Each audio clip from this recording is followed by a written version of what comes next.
আমি কিন্তু এই মুহূর্তে আরক্ষা ভবন অর্থাৎ পুলিশ রিক্রুটমেন্ট বোর্ডের সামনে রয়েছে, সল্টলেকে পুলিশ রিক্রুটমেন্ট বোর্ড, আর এই সেই বিল্ডিং। আর সেই বিল্ডিং এর সামনে কিন্তু এই মুহূর্তে বেশ কয়েকজন মেয়ে যারা জড়ো হয়েছে, তারা কিন্তু প্রত্যেকেই ওয়েস্ট বেঙ্গল পুলিশের লেডি কনস্টেবলের চাকরি প্রার্থী, এবং তারা এখানে দেখা করতে এসেছিল, কিন্তু তাদেরকে এই মুহূর্তে ঢুকতে দেওয়া হচ্ছে না। তাদের সঙ্গে বিধাননগর থানার পুলিশ এই মুহূর্তে কথা বলছে, কিন্তু তাদের অভিযোগ সত্যি আবার চাকরি চুরি, আবার সেই দুর্নীতি, সেটা নিয়ে একটু কথা বলবো। একটু যদি বুঝিয়ে বলেন যে আপনাদের সঙ্গে দুর্নীতি কি হয়েছে। স্যার, আমাদের রেজাল্ট বেরোয় 6ই মার্চে, তো সেখানে আমরা দেখি যে দুটো মেয়ে 2024 সালে, হ্যাঁ 2024 সালে 6ই মার্চ আমরা লেডি কনস্টেবল যে 2023-এর রিক্রুটমেন্ট ছিল, সেই রিক্রুটমেন্টে দেখি যে দুজন যে প্রার্থী আছে। তো আমরা এখানে বলি, ফার্স্টে আমাদের এখানে এসে দুজন এসে আমাদের বলে যে এরকম দুর্নীতি হয়েছে, তো ওনারা তখন সেভাবে রেসপন্স করেনি। তারপর আমরা দেখার পরে পিআরবি কে ফোন করি এবং জানাই যে দুজন মেয়ে যে আছে তারা মানে পিলি পাস করেনি, তাদের ফাইনাল প্রিলি পাস করেন না, পিলি পাস করেনি। দাবি এটাই যে পিলি পাস না করে সে কি করে সে চাকরিটা পেল। আমাদের একটাই দাবি, এগুলো আমরা কেন বলবো, পিআরবি কেন আগে বলেনি এসব। একটু আমাকে যদি খুলে বলেন যে আপনাদের নোটিফিকেশন কবে হয়েছিল এবং কতজন পরীক্ষা দিয়েছিলেন, আপনারা কবে দিয়েছেন, একটু যদি বলেন আমাদের। একটু আপনি বলুন, ডিটেইলসটা একটু বলুন, একটু নাম বলুন। স্যার, আমাদের রিক্রুটমেন্টের যেটা হয়েছে মানে নোটিশে বেরিয়েছিল 2023 সালে। এরপরে আমাদের সিস্টেমটা হচ্ছে প্রিলিমিনারি পরীক্ষা হয়, তারপর প্রিলিমিনারিতে যারা পাস করবে কাট অফ ক্লিয়ার করবে যার যার নিজস্ব ক্যাটাগরি থেকে, সেই ক্যাটাগরি থেকে কাট অফ ক্লিয়ার করলে তারা পিএমটি এবং পিইটি অর্থাৎ যে গ্রাউন্ডের যে প্র্যাকটিস আছে ডিফেন্সের, সেইটা পাস করে, মানে সেই পরীক্ষাটা হয়। এরপর তারা যারা মাঠ পাস করবে তাদের হয় মেন্স এক্সাম, এবং মেন্সে যারা কাট অফ ক্লিয়ার করে পাস করে যায় তাদের হয় ইন্টারভিউ, এবং ইন্টারভিউ যারা কাট অফ ফাইনাল যে কাট অফটা ক্লিয়ার করবে তারপরে হয় ফাইনাল মেরিট লিস্ট। পাস করবে মানে ইন্টারভিউটা অ্যাকচুয়ালি 15 নম্বরের হয় আর মেন্সটা 85 নাম্বার, টোটাল 100 নম্বরের উপরে ফাইনাল মেরিট লিস্টে তৈরি হয়। এখানে দেখা যাচ্ছে যে কিছু মেয়ে, আপাতত আমরা দুজন মেয়েকে আইডেন্টিফাই করতে পেরেছি, সেই দুটো মেয়ে আদৌ তারা প্রিলিমিনারিতে তাদের যে নিজস্ব কাট অফ, সেই কাট অফটাই তারা ক্লিয়ার করেনি, মানে তারা পাসই করেনি। কিন্তু সেই মেয়েগুলো একেবারে তার ফাইনাল মেরিট লিস্টে চলে গেছে। তাদের মধ্যে একজন আবার 6th র্যাঙ্ক করে ফেলেছে। তারা যে মেয়েটা 30% পেতে পারেনি, সেই মেয়েটা মেন লিস্টে সে 85 মধ্যে সে পাচ্ছে 83 সামথিং, মানে 99%। মানে একটু আপনাকে থামাই, মানে বুঝতে পারছেন যে যখন স্কুলে কিংবা নিয়োগ দুর্নীতি হয়েছিল শিক্ষাতে, সেই সময় যারা সেই সময় তদন্ত করেছেন, তদন্ত ভার দেওয়া হচ্ছিল যাদের উপর, সেই পুলিশের নিয়োগে দুর্নীতি, আবার লেডি কনস্টেবল নিয়োগে দুর্নীতি, যিনি পাস করেননি, প্রিলিতে পাস করেননি, তার চাকরি হয়ে যাচ্ছে, আবার সেই দুর্নীতির গন্ধ। যদি আরেকটু বলেন যেটা বলছিলেন আপনি।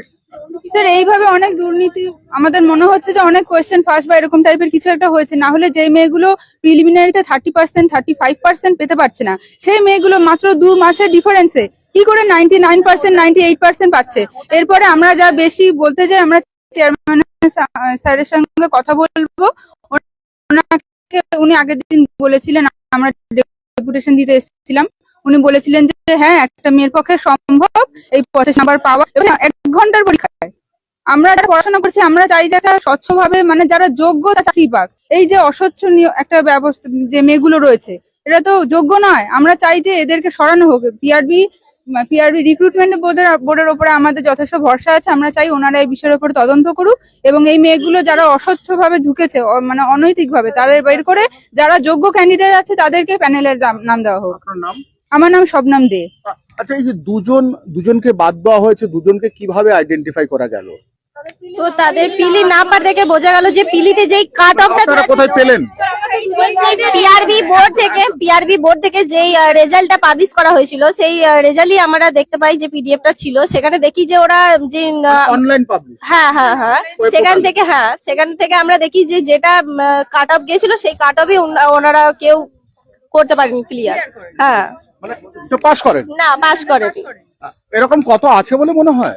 আমাদের মনে হয় আরো আছে, আমাদের এরকম ভেতরে অনেক আছে, সেটা ওরা বার করবে। আমাদের কাছে তো প্রমাণ আছে, তার এবার ওরা সেটা বার করুক। পুলিশ নিয়োগে দুর্নীতি, আচ্ছা সামনে আসুন। হ্যাঁ, মেন্সে ক্লিয়ার করতে পারেনি তারা, ক্যামেরা দিয়ে ঘুরে এখানে দাঁড়ান। হ্যাঁ, বলুন। কিছু মেয়ে আছে যারা মেন্স ক্লিয়ার করতে পারেনি, তারপরেও তারা কিভাবে পাচ্ছে? পরীক্ষা যেটা আর কি, সেটা হ্যাঁ। ক্লিয়ার করতে পারে। হ্যাঁ, তারপরেও তারা কিভাবে তাহলে পাচ্ছে চাকরিটা? আজকে নয় আমরা দেখতে পেয়েছি বলে আজকে হলো। এই যে স্নেহা ঘোষ ওই যে 6 নাম্বারও কিভাবে র্যাঙ্ক করলো, যেখানে ও প্রিলির কাট অফ ক্লিয়ার করতে পারেনি। আবার ইউআর আমরা তো আনরিজার্ভ যারা তারা তো বেশি মারা পড়ছি, যাদের কোটা আছে তারা ঢুকে যাচ্ছে কম নাম্বারে, যাদের টাকা আছে তারা ঢুকে যাচ্ছে। আমরা তাহলে কি করবো এবার? আমরা কি রাস্তায় বসবো? আমরা তো 1.5 নাম্বারে আমরা বেরিয়ে যাচ্ছি। তাহলে আপনারা এখন কি করতে চাইছেন?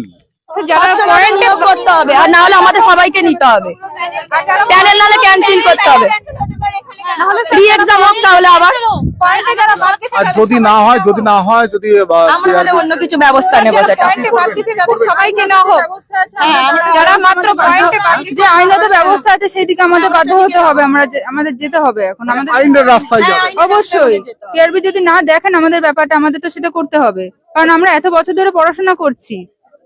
আচ্ছা, গতকাল তো আপনারা পিআরবি মানে বোর্ডে, পুলিশ রিক্রুটমেন্ট বোর্ডের চেয়ারম্যানের সঙ্গে কথা বলেছিলেন।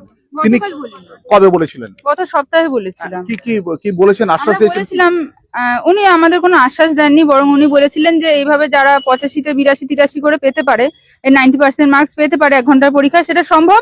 এবং আমরা যেহেতু পড়াশোনা করিনি তাই আমরা পারিনি, এবং উনি আমাদের বলেন যে তোমরা এভাবে পড়াশোনা করো, তোমরা পারবে। আপনার কোয়ালিফিকেশন কি? আমি মাস্টার্স কমপ্লিট করেছি।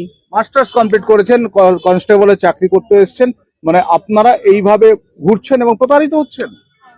হ্যাঁ স্যার। মানে এটা কতটুকু আশা করেন একটা পুলিশ ডিপার্টমেন্টে যেখানে নিয়োগের পরীক্ষা হয়, কতটুকু আশা করেন? স্যার আমরা আশা অত হয়ে গেছি, আমরা আর কি করব? আমরা রাস্তায় নামতে হচ্ছে আমাদেরকে। আজকে আমরা পড়াশোনা করব না এরকম ভাবে আন্দোলন করব? আজকে যে আপনারা এলেন, আমাদের যদি 0.1 সেমি হাইট কম থাকে, আমরা যদি পা ধরেও কাঁদি, আমাদেরকে কিন্তু ওখানে নেওয়া হয় না, বের করে দেওয়া হয়। আমরা সেটা মেনে নিয়ে আবার আমরা কেউ ছেড়ে দেয়, কেউ আবার প্রিপারেশন নেয়। আবার এখানে তাহলে কি করে ওনারা বলছে যে ডিউ টু টেকনিক্যাল ফল্ট? কিভাবে বলছে এটা? এত বড় একটা ভুল হয়ে যেতে পারে? আচ্ছা আজকে তো আপনারা এত বড় ভুল কিভাবে? আচ্ছা আজকে তো আপনারা এলেন, আপনাদের সঙ্গে কথা বলবেন? না, আমরা এখানে জানিয়েছি, আমাদেরকে এখানে অপেক্ষা করতে বলেছে, তারপর ওনারা বলছেন যে কি ব্যবস্থা করেন ওনারা দেখবেন। আমরা তো আজকে দেখা করে কথা বলেই যাবো ওখানে। যদি দেখা না করেন তো আমরা অন্যরকম ব্যবস্থা নেব।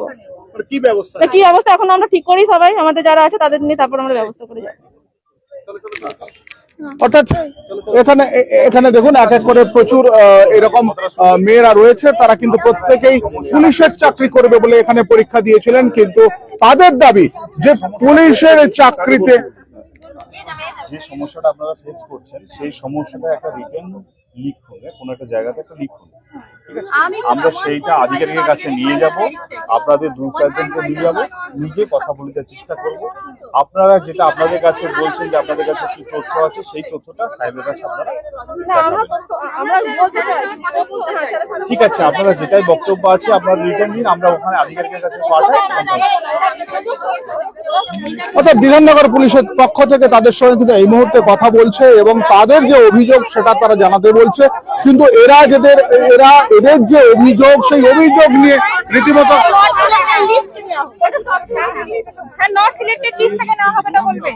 স্যার ইউআর এ কাট অফ ক্লিয়ার করছে না সে প্রিলিতে, তারপরে সে কিভাবে এখানে ঢুকে যাচ্ছে, আনরিজার্ভড সিট নিচ্ছে, আবার এদিকে বয়সের ছাড় নিচ্ছে ওবিসি এ কাস্ট দেখিয়ে। কিসের জন্য এটা হচ্ছে? মানে আপনারা কি বলতে চাইছেন যে আপাদমস্তক দুর্নীতি হচ্ছে? হ্যাঁ একদমই তাই, ভর্তি দুর্নীতি। মানে অভিযোগ কিন্তু আপনাদের সাংঘাতিক, কি বলবেন? অভিযোগ তো সাংঘাতিক আপনাদের। হ্যাঁ স্যার, আমরা চাই স্বচ্ছ নিয়োগ। যারা আর কি 10-2 প্রিলি পাস করেছে, ঠিক আছে, 100-র মধ্যে 30 বা 31 পেয়ে প্রিলি পাস করেছে, তো সেখানে দেখা যাচ্ছে ফাইনালে গিয়ে 96-97 মার্কস, সেটাও আমাদের প্রিলির পর মেন্স এক্সামের ডেট থেকে 2 মাস সময় থাকে।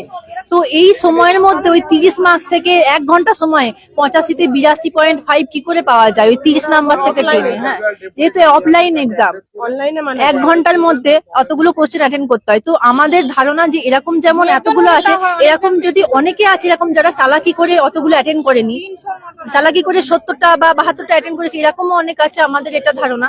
অবশ্যই আছে, যদি এতগুলো এরকম বেরোতে পারে তাহলে আরো আছে। তাহলে